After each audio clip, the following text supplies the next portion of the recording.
แล้ว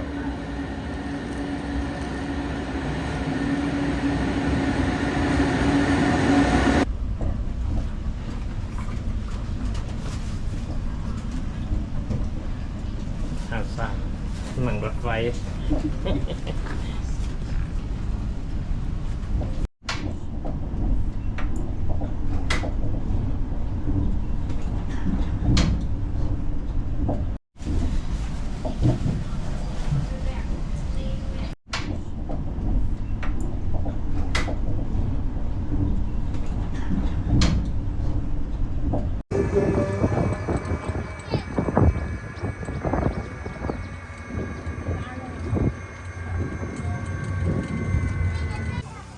ฉากโรสี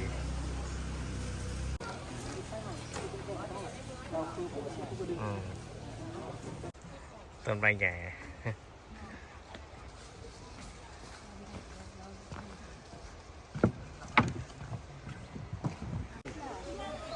คนเบิกดีเพื่อนนอนเพื่อนสองตัว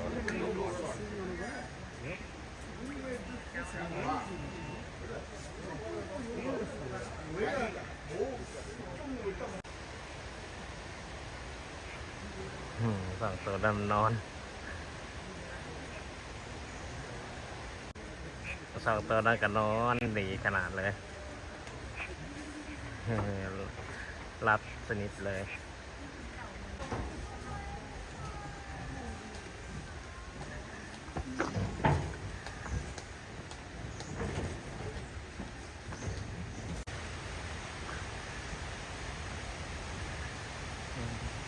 เอานี่จะต้นไม้ไว้ลมลื่นต้นไม้หลายมากเลย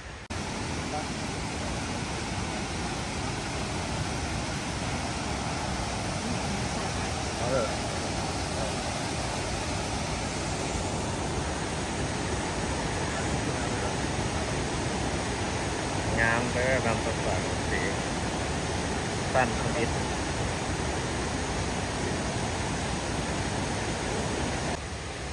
สั้นสอง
ต้นมาหลายมันดีกว่า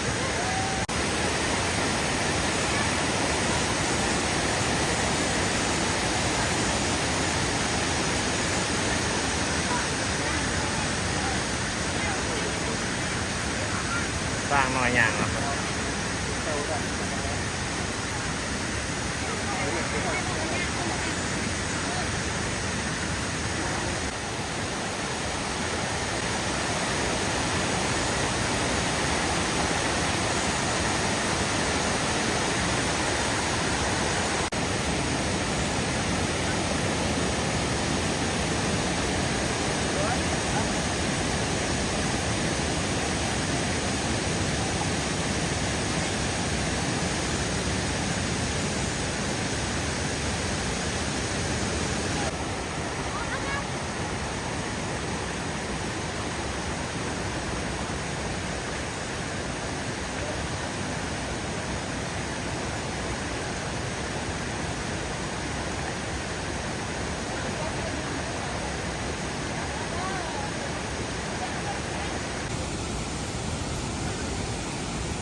คนมาหลายมาต้นคน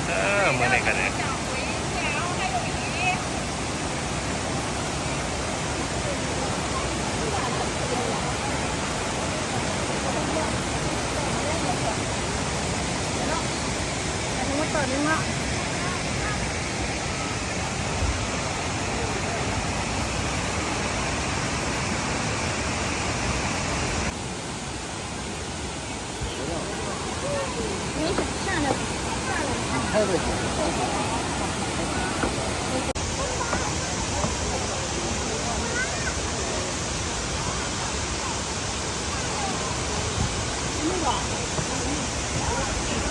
คนมาครับ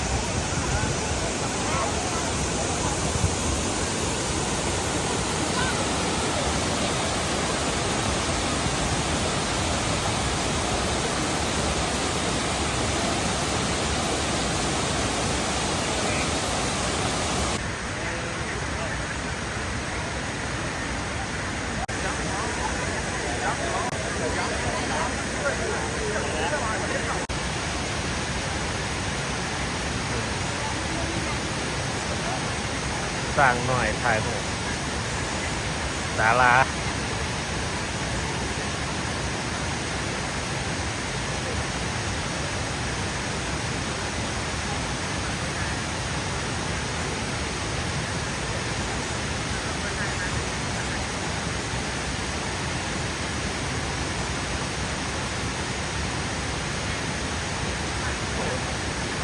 ครับสร้างหน่อย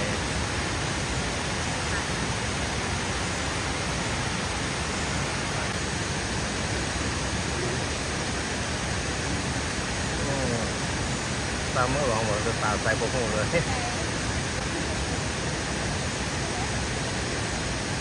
ก็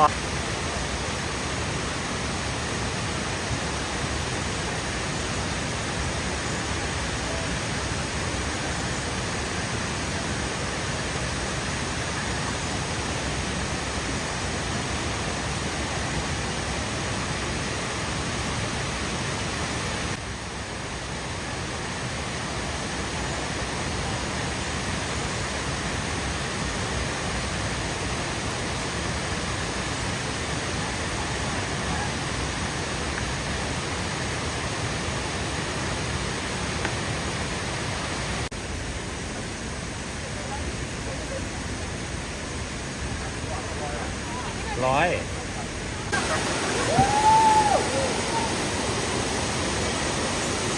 ใส่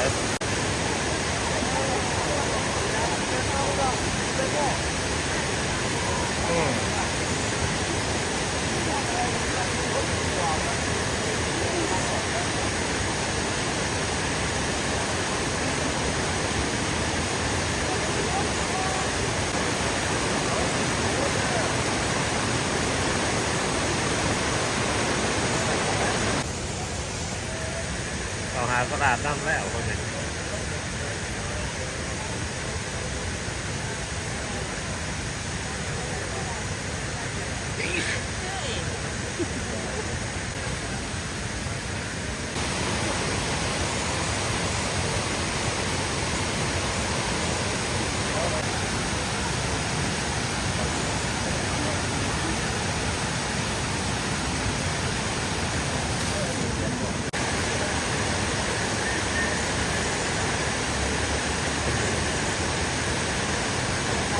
ที่อาบน้ำกับกล้วย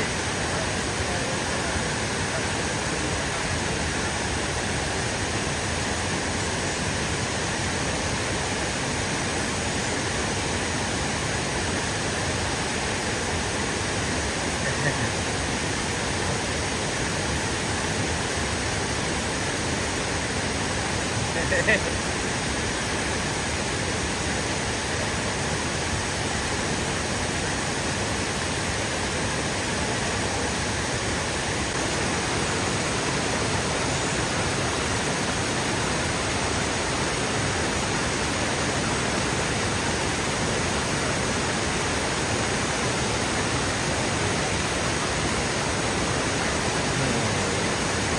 วประเทศไหนผมรู้เลย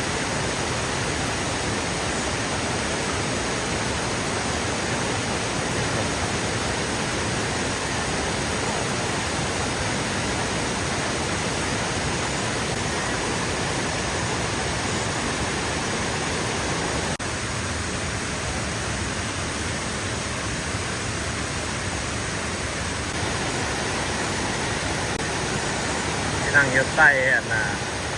กล้องน้ำ เป็นต่างประเทศ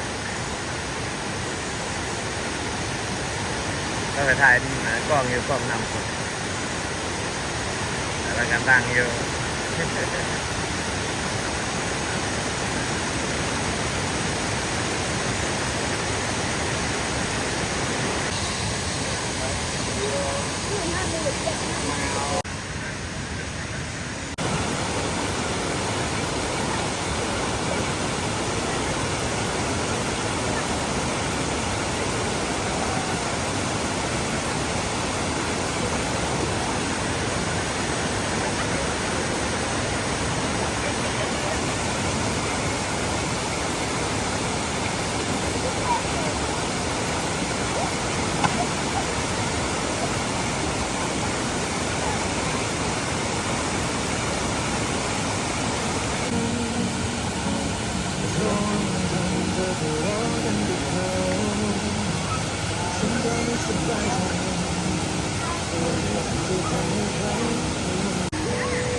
kiểu nhà này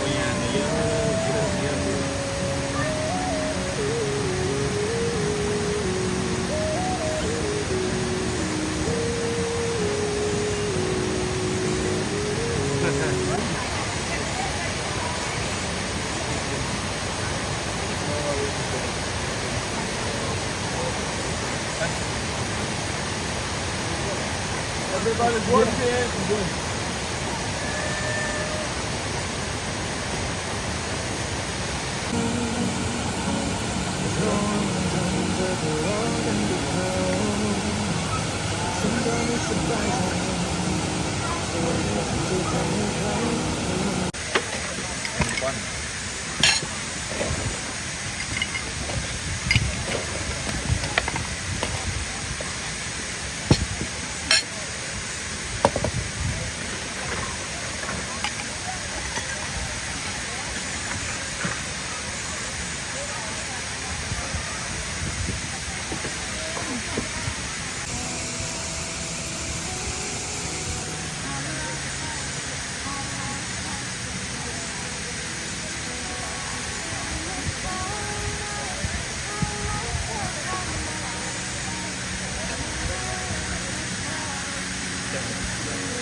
trâu à?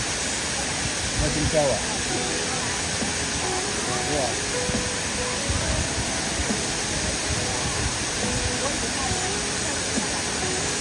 อคายลงเราก็มีรถครอบมาครับแล้วเป็นยัง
เฮ้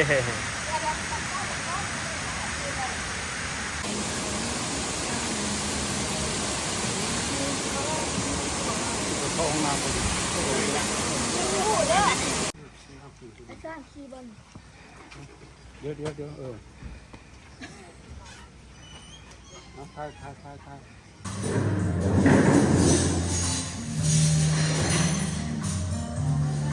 สวนโคนสุก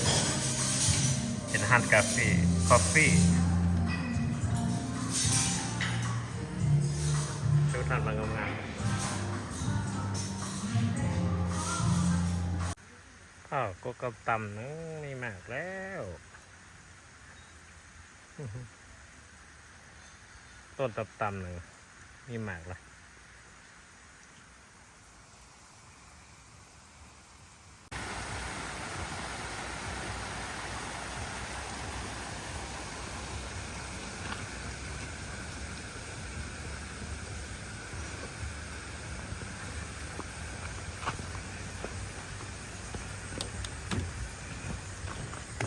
กับต้นจังไปเลย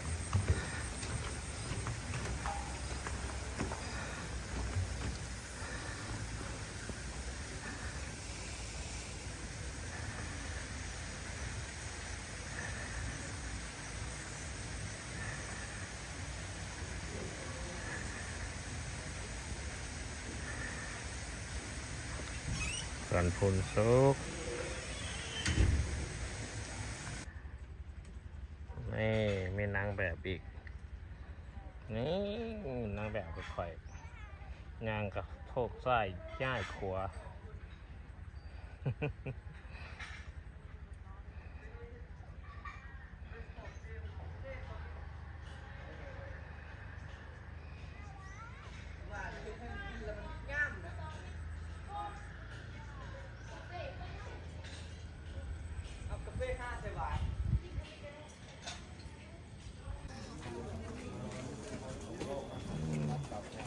นี่วัด วัดมาบริหาร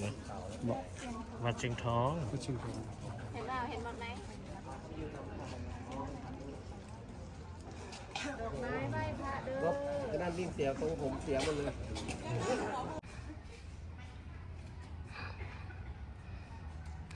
สวยงามด้านนี้แดดออกใส่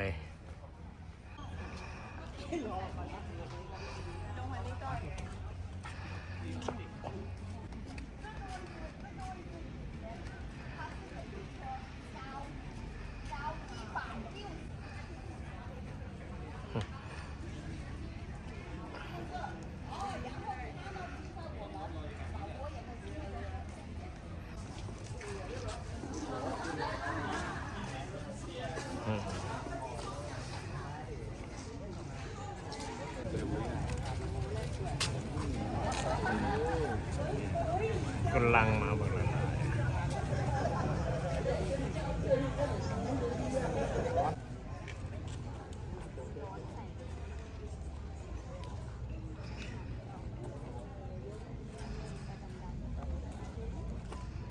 ชิงทอง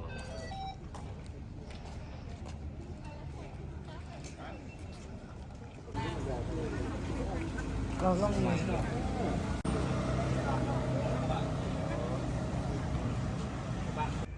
แคมป์ของนำคาน แคมป์นำคาน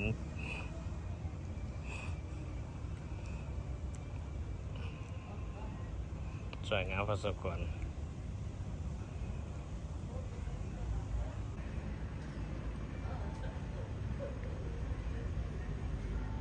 เป็นจุเป็นจุอยู่